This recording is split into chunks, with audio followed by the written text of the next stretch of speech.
ইমানের পরীক্ষা দিয়েছিলেন রাসূল সাল্লাল্লাহু আলাইহি সাল্লাম এই দিনকে প্রচার করার জন্য, এই লা ইলাহা ইল্লাল্লাহর কালেমাকে প্রচার করার জন্য, এই দুনিয়াকে ইসলামের দাওয়াত দেওয়ার জন্য আমার রাসূল সাল্লাল্লাহু আলাইহি সাল্লাম উহুদের ময়দানে রক্ত ঝরাইছেন, কারবালার প্রান্তরে রক্ত ঝরাইছেন। হাসান হুসাইন নবীর আদরের দুই নাতি কারবালার প্রান্তরে রক্ত ঝরাইছে। আপনি আমি ইমানের জন্য কি করলাম? এরে হাবিব, এই ইমানটা ছেড়ে দিলেই বাকি, আমাকে নবী হিসাবে মেনে নিলেই বাকি। তোমার শরীর থেকে ডান হাতটা বিখণ্ডিত করেছি, তুমি যদি এই কালিমাকে অস্বীকার না করো তাহলে তোমার শরীর থেকে তোমার বাম হাতটাকেও দ্বিখণ্ডিত করে দেওয়া হবে।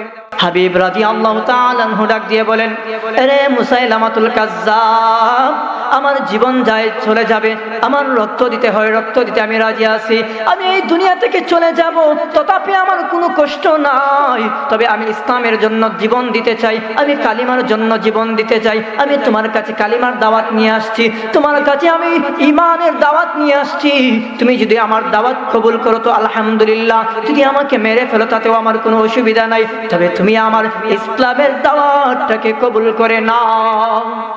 কুরআনুল কারীমের মধ্যে 114টি সূরা রয়েছে। এই 114টি সূরা থেকে আপনাদের সামনে আমি অত্যন্ত ছোটখাটো একটি সূরা তেলাওয়াত করেছি। তো সেই সূরা শুরু করতে গিয়ে আল্লাহ পাক রব্বুল আলামিন সর্বপ্রথমেই ওয়াল আসর, মানে আল্লাহ আসরের সময়ের শপথ কাটছেন। সময় এমন একটি মূল্যবান জিনিস, আল্লাহ কেন সময়ের শপথ খাইলেন? আল্লাহ অন্য যে কোনো জিনিসের শপথ খাইতে পারতেন। সেই সূরাটি শুরু করার প্রথমে আল্লাহ একটা সময়ের শপথ কাটছেন, একটা সময়কে নিয়ে কসম কাটতেছেন। ওয়াল আসর, এভাবে আল্লাহ বিভিন্ন জায়গায় বিভিন্ন বস্তু নিয়ে, বিভিন্ন জিনিস নিয়ে শপথ করে তারপরে যে কোনো একটা বিষয়ে আলোচনা শুরু করেছেন। তো আমরা যেই আলোচনার দিকে যাচ্ছি, সেই আলোচনা সর্বপ্রথমে আল্লাহ বলছেন ওয়াল আসর, হে দুনিয়ার মানুষগণ, আসরের সময়ের শপথ, একটা নির্ধারিত সময়ের শপথ। সময়ের শপথ আল্লাহ কেন কাটলেন? সময়ের শপথ আল্লাহ কেন করলেন? যেন দুনিয়ার মানুষরা সময়ের গুরুত্বটা বুঝতে পারে। ইংলিশে একটা প্রবাদ বাক্য আছে, time and tide wait for none. সময় এবং স্রোত, এই দুইটা জিনিস কারোর জন্য কখনোই অপেক্ষা করে না। এই যে একটু আগে বললাম, আজকে হয়তো পাশের গ্রামের অমুক তমুকের নাম মাইকে এলান হচ্ছে, সে আজকে দুনিয়ার জমিনে নাই। আগামীকালকে ঠিক ওই সময়ে আপনার নামটাও এলান হতে পারে যে আপনি দুনিয়ার জমিনে নাই। তো এই জন্য আল্লাহ সময়ের গুরুত্ব বোঝানোর জন্য সর্বপ্রথম আল্লাহ পাক রব্বুল আলামিন সময়ের শপথ কাটছেন। আল্লাহ পাক রব্বুল আলামিন সময়ের শপথ খাওয়ার সাথে সাথেই আল্লাহ পাক রব্বুল আলামিন বলতেছেন ওয়াল আসরি ইন্নাল ইনসানা লাফি খুসর। আমার ভাইরা, আল্লাহ পাক রব্বুল আলামিন আসরের সময়ের শপথ খাওয়ার সাথে সাথেই কুরআনুল কারীমের মধ্যে ঘোষণা করতেছেন, আল্লাহ পাক রব্বুল আলামিন আপনাকে আমাকে জানিয়ে দিতেছেন দুনিয়ার মধ্যে 4 শ্রেণীর মানুষ ব্যতীত আল্লাহ বলেন ইন্নাল ইনসানা লাফি খুসর। আল্লাহ পাক রব্বুল আলামিন বলেন দুনিয়ার মধ্যে যত মানুষ আছে, দুনিয়ার মধ্যে শত শত হাজার হাজার কোটি কোটি মানুষ এই পর্যন্ত আসছেন এবং কিয়ামতের আগ পর্যন্ত আসবেন। যত মানুষ দুনিয়ার জমিনে আছেন, আল্লাহ পাক রব্বুল আলামিন সকল মানুষকে উদ্দেশ্য করে বলতেছেন, আরে দুনিয়ার মুসলমান, সময়ের শপথ করে বলতেছি 4 শ্রেণীর মানুষ ব্যতীত দুনিয়ার মধ্যে 4 শ্রেণীর মানুষ আছে, যেই 4 শ্রেণীর মানুষ ব্যতীত বাকি যত মানুষ আছে সবাই হচ্ছে ক্ষতিগ্রস্ত, সবাই হচ্ছে পথভ্রষ্ট, সবাই হচ্ছে আল্লাহর প্রিয় বান্দাদের থেকে পৃথক। আমার ভাইয়েরা, আমাদেরকে অবশ্যই জানা দরকার ওই 4 শ্রেণীর মানুষ, এই 4 শ্রেণীর মূল্যবান মানুষ কারা? এই 4 শ্রেণীর মানুষের মধ্যে আল্লাহ পাক রব্বুল আলামিন সর্বপ্রথম যেই মানুষদেরকে বাছাই করে নিয়েছেন, আল্লাহ পাক রব্বুল আলামিন বলতেছেন ইল্লাল্লাযীনা আমানু। ওই 4 শ্রেণীর মানুষের মধ্যে সর্বোত্তম মানুষ, এই দুনিয়ার মানুষের মধ্যে সর্বোত্তম মানুষ হলো তারা ইল্লাল্লাযীনা আমানু, যারা ঈমান এনেছে আমি আল্লাহ পাক রব্বুল আলামিনের দরবারে, যারা ঈমান এনেছে আমি আল্লাহ পাক রব্বুল আলামিনের উপরে, যারা ঈমান এনেছে আমি আল্লাহ পাক রব্বুল আলামিনের একত্বতার উপরে, যারা ঈমান এনেছে আমি আল্লাহ পাক রব্বুল আলামিনের দ্বীন ইসলামের উপরে, যারা ঈমান এনেছে এবং কুরআন হাদিস মেনে তাদের জীবনকে পরিচালনা করতেছে। আল্লাহ বলেন ইল্লাল্লাযীনা আমানু, যারা ঈমান এনেছে তারা হলো দুনিয়ার সকল মানুষের থেকে শ্রেষ্ঠ। সুবহানাল্লাহ। তার মানে আমরা এই কোরআন থেকে বুঝতে পারি, যেহেতু আমরা সবাই লা ইলাহা ইল্লাল্লাহ মুহাম্মাদুর রাসূলুল্লাহ এই বাক্যটির মাধ্যমে আমরা ঈমান এনেছি, আমরা আল্লাহ পাক রব্বুল আলামিনের একত্বতার উপরে বিশ্বাস করেছি, তার মানে আমরা এই 4 শ্রেণীর মানুষের মধ্যে একদল মানুষ হচ্ছে আমরা।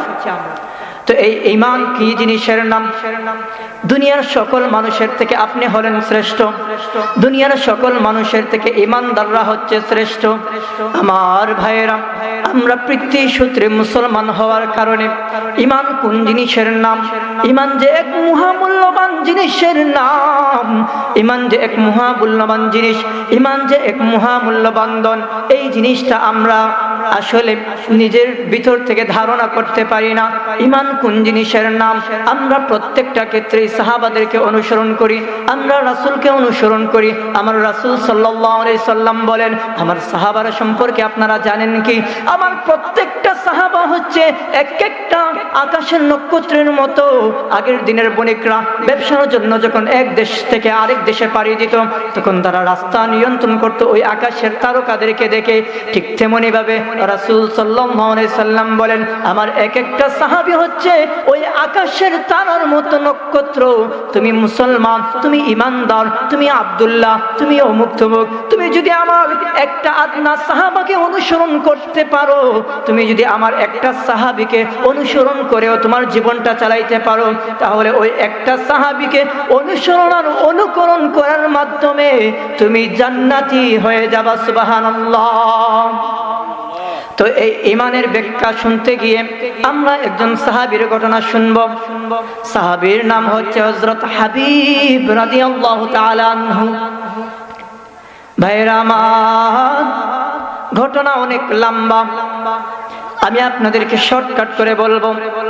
ঈমান এমন এক জিনিসের নাম, ওই ঈমানের পরিচয় দিতে গিয়ে হাবিব রাদিয়াল্লাহু তাআলা আনহু ওনার যে মর্মান্তিক ঘটনা হয়েছিল, ওই মর্মান্তিক ঘটনাটিকে আপনাদের সামনে উপস্থিত করব ইনশাআল্লাহ। নবীজির জামানায় কিছু ভণ্ড নবীর আবির্ভাব হয়েছিল। ওই জামানাতে একজন ভণ্ড নবীর আবির্ভাব হয়েছিল, তার নাম হচ্ছে মুসাইলামাতুল কাজ্জাব। ওই মুসাইলামাতুল কাজ্জাব আমার নবীর যুগে সে নিজেকে নবী হিসেবে দাবি করেছিল। সে নিজেকে নবী হিসেবে মানার জন্য তার এলাকার, তার রাজ্যের সকল মানুষকে ঘোষণা করলো। এই বাক্যটি যখন নবী করিম সাল্লাল্লাহু আলাইহি সাল্লামের কাছে পৌঁছে গেল, তখন নবী করিম সাল্লাল্লাহু আলাইহি সাল্লাম হযরত হাবিব রাদিয়াল্লাহু তাআলা আনহুর মাধ্যমে একটা দলকে ওই মুসাইলামাতুল কাজ্জাবের দরবারে প্রেরণ করলেন। ওনারা যাবেন এবং ওই মুসাইলামাতুল কাজ্জাবের কাছে দ্বীনের দাওয়াত দিবেন, ঈমানের দাওয়াত দিবেন, ইসলামের দাওয়াত দিবেন। আমার নবী যে এই দুনিয়ার সর্বশেষ নবী, আমার নবীর পরে যে আর কোনো নবী নাই, আমার নবী যে শ্রেষ্ঠ নবী, এই নবীর শ্রেষ্ঠত্বের দাওয়াত দেওয়ার জন্য, এই ঈমানের দাওয়াত দেওয়ার জন্য, লা ইলাহা ইল্লাল্লাহ মুহাম্মাদুর রাসূলুল্লাহর দাওয়াত দেওয়ার জন্য আমার নবী ওই ভণ্ড নবী মুসাইলামাতুল কাজ্জাবের দরবারে হযরত হাবিব রাদিয়াল্লাহু তাআলা আনহুকে প্রেরণ করলেন। আমার ভাইরা, হযরত হাবিব রাদিয়াল্লাহু তাআলা আনহু কিছু সেনাপতিদেরকে সাথে নিয়ে, কিছু সাহাবাদেরকে সাথে নিয়ে ওই মুসাইলামাতুল কাজ্জাব বন্ড নবী ওনার দরবারে গেলেন। হযরত হাবিব রাদিয়াল্লাহু তাআলা আনহু মুসাইলামাতুল কাজ্জাবের দরবারে গিয়ে দ্বীনের দাওয়াত দিতে শুরু করলেন। মুসাইলামাতুল কাজ্জাবের দরবারে হাবিব রাদিয়াল্লাহু তাআলা আনহু প্রবেশ করে ওই মুসাইলামাতুল কাজ্জাবকে ডাক দিয়ে বললেন, আরে মুসাইলামাতুল কাজ্জাব, তুমি অবশ্যই আমাকে দেখেই বুঝতে পেরেছো আমি কি উদ্দেশ্যে তোমার কাছে এসেছি, আমি কি বাণী নিয়ে তোমার কাছে এসেছি। আরে মুসাইলামাতুল কাজ্জাব, আমি তোমার দরবারে আমার কোনো স্বার্থের জন্য আসি নাই, আমার কোনো ব্যক্তিগত দাওয়াত দেওয়ার জন্য আসি নাই। তোমার দরবারে আসছি আমি কালিমার দাওয়াত দেওয়ার জন্য, তোমার কাছে আসছি আমি আমার নবীর নবীত্বের দাওয়াত দেওয়ার জন্য, তোমার কাছে আমি আসছি ইসলামের দাওয়াত দেওয়ার জন্য, তোমার কাছে আমি আসছি ঈমানের দাওয়াত দেওয়ার জন্য, তোমার কাছে আমি আসছি লা ইলাহা ইল্লাল্লাহু মুহাম্মাদুর রাসূলুল্লাহ সাল্লাল্লাহু আলাইহি সাল্লাম এই কালিমার দাওয়াত দেওয়ার জন্য। যখন হাবিব রাদিয়াল্লাহু তাআলা আনহু দাপে দাপে ইসলামের দাওয়াত দিতে শুরু করলেন, এক পর্যায়ে মুসাইলামাতুল কাজ্জাব, ঘটনা অনেক লম্বা, আমি আপনাদেরকে একদম শর্টকাট করে বলবো। ওই মুসাইলামাতুল কাজ্জাব অনেক ধরনের অফার দিতে শুরু করলো। হাবিব রাদিয়াল্লাহু তাআলা আনহুকে অনেক ধরনের ভয় ভীতি দেখাতে শুরু করলো। যখন হাবিব রাদিয়াল্লাহু তাআলা আনহু কোনো ভয় ভীতিতে প্রদর্শন না করে ইসলামের দাওয়াত দিতেই থাকেন, কালিমার দাওয়াত দিতেই থাকেন, নবীর একত্বের দাওয়াত দিতেই থাকেন, ওই মুসাইলামাতুল কাজ্জাব হাবিব রাদিয়াল্লাহু তাআলা আনহুকে ডাক দিয়ে বলে, আরে হাবিব, গভীর মনোযোগ দিয়ে শোনো, এখনো তুমি সুস্থ সবল একটা মানুষ, তুমি কি চাও এই দুনিয়ার জমিন থেকে তুমি চিরতরে বিদায় নিয়ে নিবা? হাবিব রাদিয়াল্লাহু তাআলা আনহু ডাক দিয়ে বলেন, আরে মুসাইলামাতুল কাজ্জাব, আমার জীবন যায় চলে যাবে, আমার রক্ত দিতে হয় রক্ত দিতে আমি রাজি আছি, আমি এই দুনিয়া থেকে চলে যাব, তথাপি আমার কোনো কষ্ট নাই, তবে আমি ইসলামের জন্য জীবন দিতে চাই, আমি কালিমার জন্য জীবন দিতে চাই, আমি তোমার কাছে কালিমার দাওয়াত নিয়ে আসছি, তোমার কাছে আমি ঈমানের দাওয়াত নিয়ে আসছি, তুমি যদি আমার দাওয়াত কবুল করো তো আলহামদুলিল্লাহ, যদি আমাকে মেরে ফেলো তাতেও আমার কোনো অসুবিধা নাই, তবে তুমি আমার ইসলামের দাওয়াতটাকে কবুল করে নাও। আমার ভাইয়েরা, এইভাবে দাপে দাপে দাপে দাপে হাবিব রাদিয়াল্লাহু তাআলা আনহু ওই মুসাইলামাতুল কাজ্জাবকে দ্বীনের দাওয়াত দিতে শুরু করলেন, লা ইলাহা ইল্লাল্লাহর দাওয়াত দিতে শুরু করলেন, নবীর একত্বের দাওয়াত দিতে শুরু করলেন। একটা পর্যায়ে ওই মুসাইলামাতুল কাজ্জাব হাবিব রাদিয়াল্লাহু তাআলা আনহুকে ডাক দিয়ে বলে, হে হাবিব, শুনো, তোমার এখনো শরীরটা সুস্থ, শরীর সুস্থ সবল একটা শরীর, তুমি কি চাও তোমার এক একটা অঙ্গ আমি আলাদা করে দেই? তুমি কি চাও তুমি এই সুস্থ সবল একটা মানুষ অসুস্থ হয়ে যাও? তুমি কি চাও তুমি এই দুনিয়া থেকে চলে যাও? হাবিব রাদিয়াল্লাহু তাআলা আনহু ডাক দিয়ে বলেন, যতই অত্যাচার করো, যতই অপবাদ দাও, যতই আমাকে কুপরামর্শ দাও, আমি তোমাকে একটাই দাওয়াত দেওয়ার জন্য আসছি, আর আমার জীবন যাওয়ার আগ পর্যন্ত, যতক্ষণ পর্যন্ত শরীরের মধ্যে এক বিন্দু পরিমাণ রক্ত থাকবে, ততক্ষণ পর্যন্ত আমি তোমাকে দ্বীনের দাওয়াতই দিব। সুবহানাল্লাহ। আমার ভাইয়েরা, ঈমান কোন সহজ জিনিসের নাম নয়, করুণ ঘটনা। ওই মুসাইলামাতুল কাজ্জাব তার সেনাপতিদেরকে ডাক দিয়ে বলল, আরে সেনাপতিরা হাজির হয়ে যাও, ধারালো অস্ত্র নিয়ে আসো। এই হাবিবকে এমনি তেমনি বলে হবে না, তাকে শাস্তির কাঠগড়ায় দাঁড়াতে হবে, তাকে শাস্তির কাঠগড়ায় দাঁড়া করানো লাগবে। এইভাবে যখন বলতে শুরু করলো, সেনাপতিরা ধারালো অস্ত্র নিয়ে আসলো। হাবিব রাদিয়াল্লাহু তাআলা আনহুর সামনে ধারালো অস্ত্রগুলো হাজির করে হাবিব রাদিয়াল্লাহু তাআলা আনহুকে ওই মুসাইলামাতুল কাজ্জাব, ওই নবী বিদ্বেষী, ওই নবী দাবিকারী ওই মুসাইলামাতুল কাজ্জাব বলল, আরে হাবিব, তুমি যদি এই কালিমাকে অস্বীকার না করো, তুমি যদি আমাকে নবী হিসেবে মেনে না নাও, তাহলে তোমার শরীর থেকে তোমার ডান হাতটাকে দ্বিখণ্ডিত করে দেওয়া হবে। নাউজুবিল্লাহ। আমার ভাইয়েরা, মুরব্বী বাবাজিরা, জাস্ট আপনার গায়ে যদি একটু সুই দিয়েও কোনো গুঁতা দেওয়া হয়, বা একটা মশাও যদি আপনাকে কামড় দেয়, আমরা এতই দুর্বল মানুষ, আমরা জাস্ট একটা মশার কামড় আমরা সহ্য করতে পারি না। আমরা এতই দুর্বল, স্বাভাবিকভাবে একটা কোনো কষ্ট পেলে ওইটাকে আমরা সহ্য করতে পারি না। ওই জায়গাতে নবীর সাহাবী হযরত হাবিব রাদিয়াল্লাহু তাআলা আনহুকে ওই নাস্তিক মুসাইলামাতুল কাজ্জাব ডাক দিয়ে বলছে ওনার ডান হাতটাকে ওনার শরীর থেকে মানে দ্বিখণ্ডিত করে দেবে, বিচ্ছিন্ন করে দেবে। ওই কঠিন শাস্তির কথা শুনেও নবীজির সাহাবী হযরত হাবিব রাদিয়াল্লাহু তাআলা আনহু কালিমার দাওয়াত থেকে বঞ্চিত হলেন না, কালিমার দাওয়াত দিতেই থাকলেন।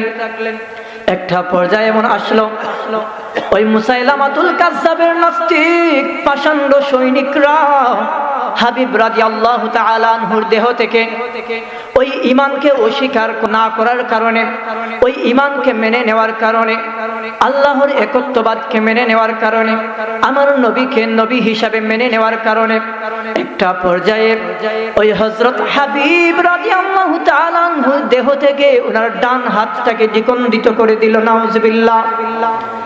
আমার ভাইয়েরা,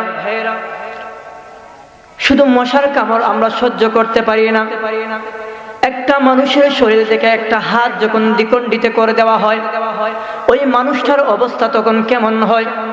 কিন্তু যতই রক্তক্ষরণ হোক না কেন, যতই নিজের শরীর থেকে রক্ত ঝরুক না কেন, ওই সাহাবায়ে কেরামদের ঈমান ছিল স্বর্ণ ঈমান, ঈমান ছিল গোল্ডেন ঈমান, তাদের ঈমান ছিল বড় দামি ঈমান। ওই ঈমানকে কোনো নাস্তিক মুরতাদদের অস্ত্রের কাছে বিক্রি করতেন না, ওই ঈমানকে কারো কাছে বিক্রি করে দিতেন না।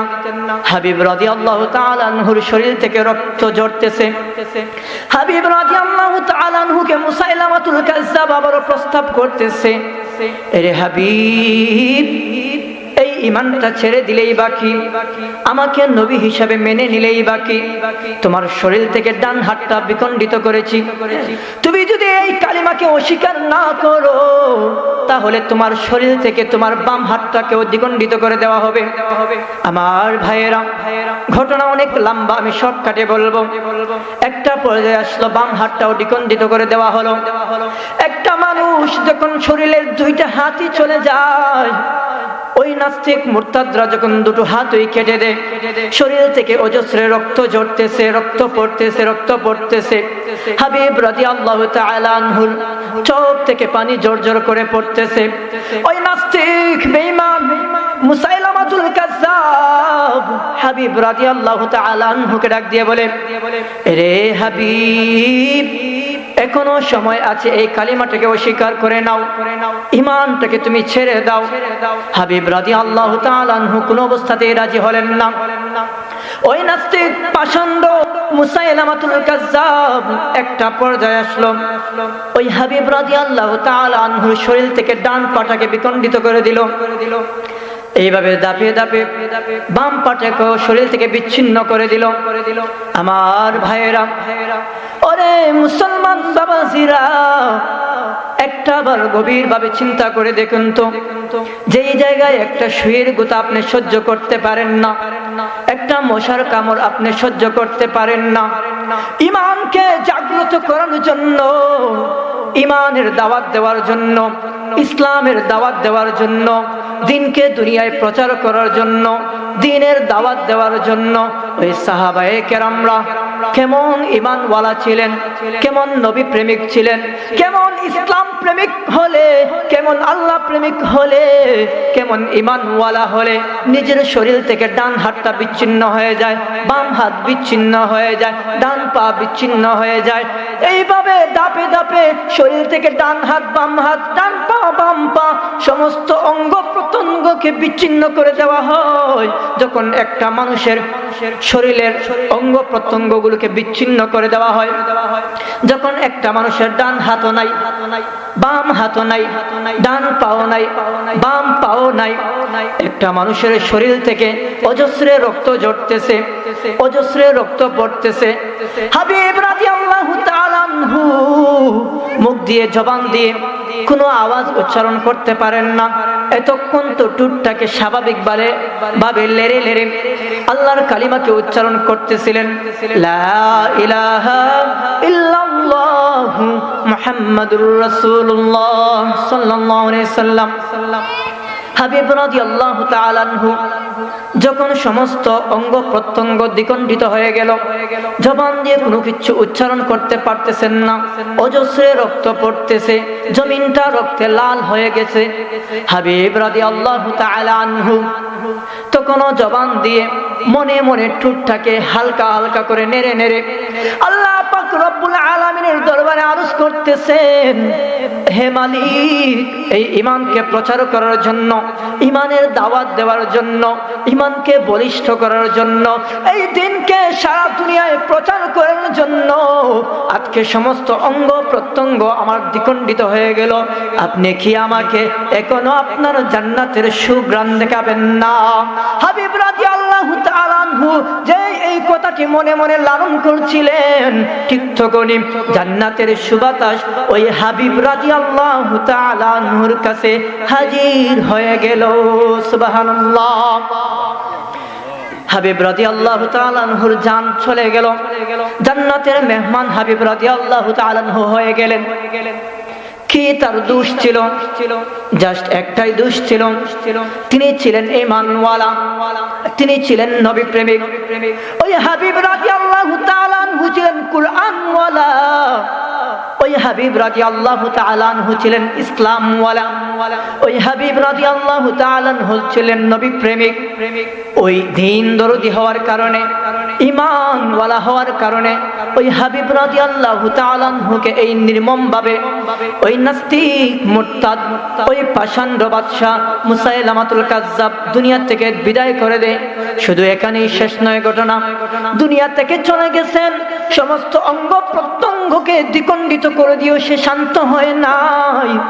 ওই হাবিব রাদিয়াল্লাহু তাআলা আনহুর দেহটাকে টুকরো টুকরো করে একটি প্যাকেটের ভিতরে ভরে প্যাকেটিং করে রাসূল সাল্লাল্লাহু আলাইহি সাল্লামের কাছে পাঠিয়ে দিল। যখন হাবিব রাদিয়াল্লাহু তাআলা আনহুর এই নির্মম নিথর দেহটা রাসূল সাল্লাল্লাহু আলাইহি সাল্লামের কাছে পৌঁছলো, রাসূল সাল্লাল্লাহু আলাইহি সাল্লাম চোখ থেকে অজস্রে পানি ঝরতে শুরু করলো। আর রাসূল সাল্লাল্লাহু আলাইহি সাল্লাম ওই হাবিব রাদিয়াল্লাহু তাআলা আনহুর জন্য জান্নাতের দোয়া করলেন। ঠিক সেই সময়ে হযরত হাবিব রাদিয়াল্লাহু তাআলা আনহুর মায়ের কাছে কবর পৌঁছে গেল।